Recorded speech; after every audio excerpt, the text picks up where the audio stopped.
14ই ফেব্রুয়ারি মানুষ ভাবে এটা ভালোবাসার দিন, কিন্তু ইতিহাস জানে ভালোবাসা কখনো নিরাপদ ছিল না। রোমিও আর জুলিয়েট ওরা প্রেমে পড়েনি, ওরা যুদ্ধ করেছিল। কার বিরুদ্ধে? সমাজের বিরুদ্ধে, পরিবারের বিরুদ্ধে, পরিচয়ের বিরুদ্ধে। যখন সমাজ বলে না, মস্তিষ্ক বলে আরও চাই। অক্সিটোসিন বাড়ে, ডোপামিন বাড়ে, ভালোবাসা বিদ্রোহ হয়ে যায়।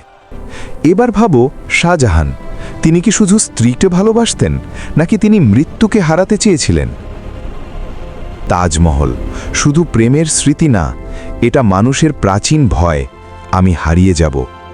মানুষ প্রেমে পড়ে দুই কারণে: এক, একাকিত্ব থেকে পালাতে; দুই, মৃত্যুকে অস্বীকার করতে। লাইলা আর মাজনুন, ওদের প্রেম সফল হলে তুমি আজ তাদের নাম জানতে না, কারণ সুখ স্মৃতি তৈরি করে না, কষ্ট করে। মানুষ ট্র্যাজেডিকে মনে রাখে, অসমাপ্ত গল্প মস্তিষ্কে খোলা লুপ তৈরি করে। এটাকে বলে জাইগার্নিক এফেক্ট। অসম্পূর্ণ প্রেম সবচেয়ে বেশি অমর হয়। তুমি খেয়াল করেছ, নিষিদ্ধ মানুষকে বেশি আকর্ষণীয় লাগে কেন? কারণ স্কেরসিটি প্রিন্সিপল। যা পাওয়া কঠিন, মস্তিষ্ক তাকে বেশি মূল্য দেয়। তাই ইতিহাসের বড় প্রেমগুলো সবই ছিল বিপজ্জনক। ভালোবাসা আসলে কি?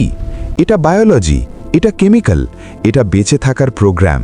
কিন্তু যখন সমাজ বাধা দেয়, তখন সেই কেমিক্যাল কিংবদন্তিতে পরিণত হয়। 14ই ফেব্রুয়ারি গোলাপ দাও, ঠিক আছে, কিন্তু মনে রেখো, ভালোবাসা ফুল দিয়ে অমর হয় না। ভালোবাসা অমর হয় যখন তা ঝুঁকি নেয়। কারণ মানুষ প্রেমে পড়ে না কারোর জন্য, সে প্রেমে পড়ে নিজেকে সবচেয়ে জীবন্ত অনুভব করার জন্য।